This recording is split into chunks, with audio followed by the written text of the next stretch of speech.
Body को hydrate कैसे रखा जाए, तो सीधा सा मतलब ये है कि हमारी सेहत के लिए शरीर को कितने पानी की ज़रूरत है, क्योंकि इसकी कमी से किडनी फंक्शंस डिस्टर्ब होते हैं और बल्कि वेट भी कंट्रोल में रहेगा अगर पानी लोग ठीक से पीते रहेंगे। 4 लीटर, जो बहुत, जहाँ अभी पापड़ भून रहे हैं, रोटी सेक रहे हैं रेत पर, वहां तो 4 लीटर पीना है।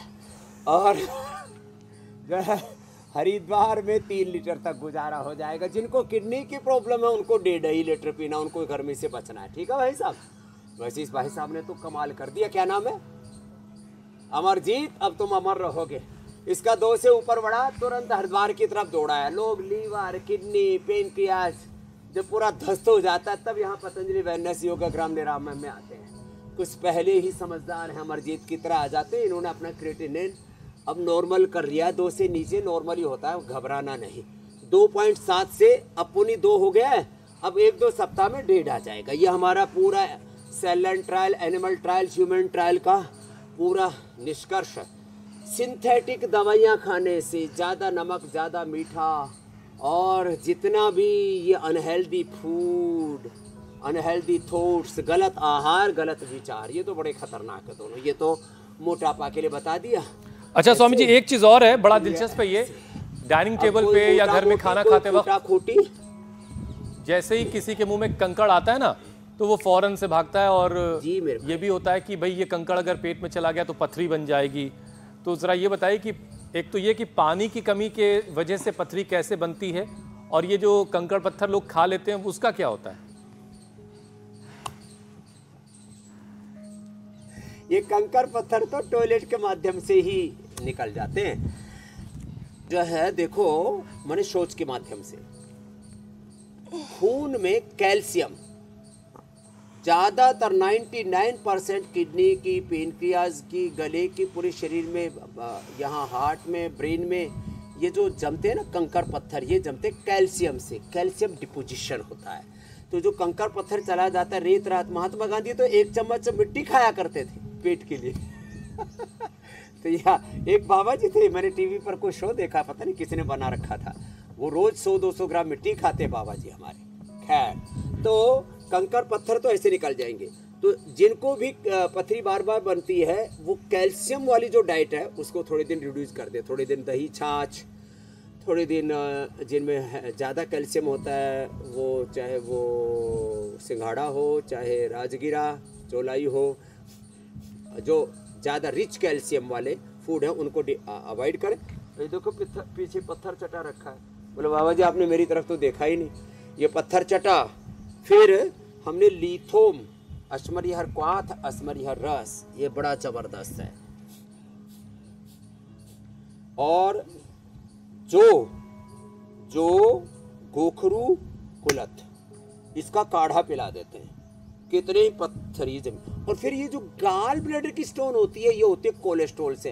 अनहेल्दी फैट, अनहेल्दी फैट, बार बार तला हुआ फैट। गाय का घी 1 चम्मच सुबह सुबह खाली पेट खाओ, ब्राह्मी घृत खाओ, फल घृत खाओ, महात्रिफला घृत खाओ आंखों के लिए, तो ये बहुत अच्छा होता है। लेकिन ये जो अनहेल्दी फैट है ना, वो ये सब जा करके गाल ब्लैडर में फिर धीरे धीरे इकट्ठा हो जाता है।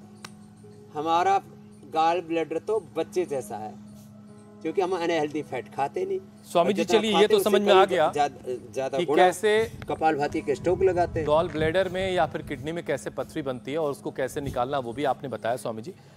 लेकिन साथ में स्वामी जी, जब पथरी होती है तो एक ऐसा दर्द हो, पेन किलर का सहारा लेना पड़ता है। तो आपके पास स्वामी जी कोई ऐसा उपाय है जिससे इंस्टेंट दर्द से राहत मिले, जो पथरी का दर्द होता है?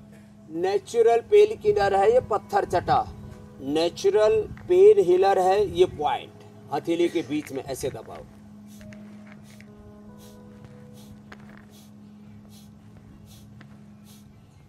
ये हथेली के बीच में ऐसे, दोनों हाथों में, सेम दोनों पैरों में। और पेन किलर का काम करती है हल्दी। पेन किलर का काम करता है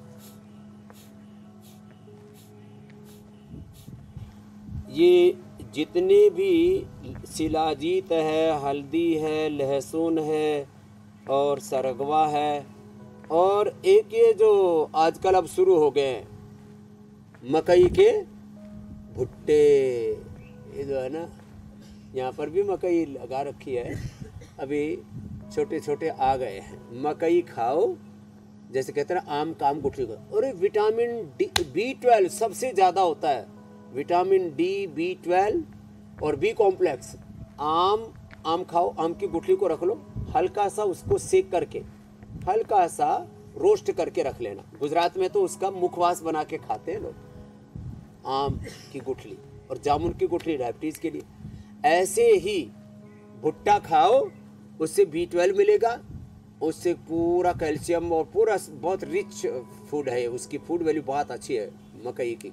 हाँ, मेज बोलते हैं, कॉर्न बोलते हैं, कॉम्प्लेक्स भी बच्चे उससे खाते हैं।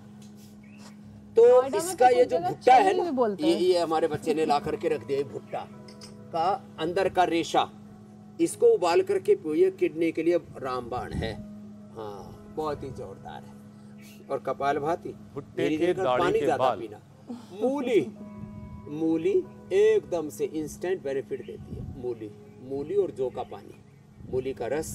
मूली आजकल तो हर सीजन में मिल जाती है। मूली और जौ, ये किडनी के लिए, किडनी स्टोन के लिए, किडनी के इन्फ्लेमेशन के लिए बहुत ही ज़बरदस्त। गिलोय गोखरो, हाँ, नीम पीपल के पत्तों का रस, ये तो भूले गए, आज बढ़ के नीचे बैठ गए तो पीपल देवता को भूल कैसे जाएंगे भाई। हाँ, बड़ और पीपल, इनकी बड़ी महिमा है।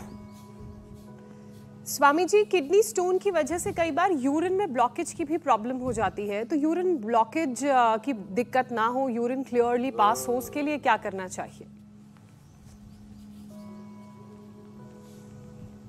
इसके लिए जौ का आटा, जौ का दलिया खाएं, गोखरू का धनिया का पानी पिए, इसके लिए मूली खाएं, इसके लिए हाँ, गन्ने का जूस भी बड़ा जोरदार है। गन्ना, उधर से हमारे यहाँ तो कोई गेस्ट आते हैं, हम उनको इंडिया का ठंडा कैंपा और फिर एक कोका कोला, पेप्सी, ये सब कुछ नहीं पिलाते, हम गन्ने का जूस पिलाते हैं।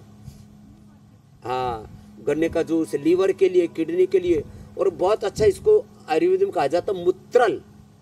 हाँ, एक्सक्रीटिव सिस्टम फर्स्ट क्लास। हाँ, किसी का तो बांध सा लग जाता है, तो ये ऐसी चीज़ें पीनी चाहिए। कपालभाति, ये जोरदार कार्यक्रम है। हमारा पेट तो हमेशा ही डांस करता रहता, बेली डांस।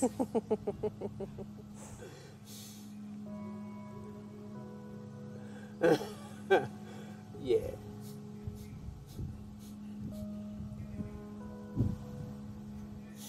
यूटीआई की प्रॉब्लम भी खत्म हो जाएगी।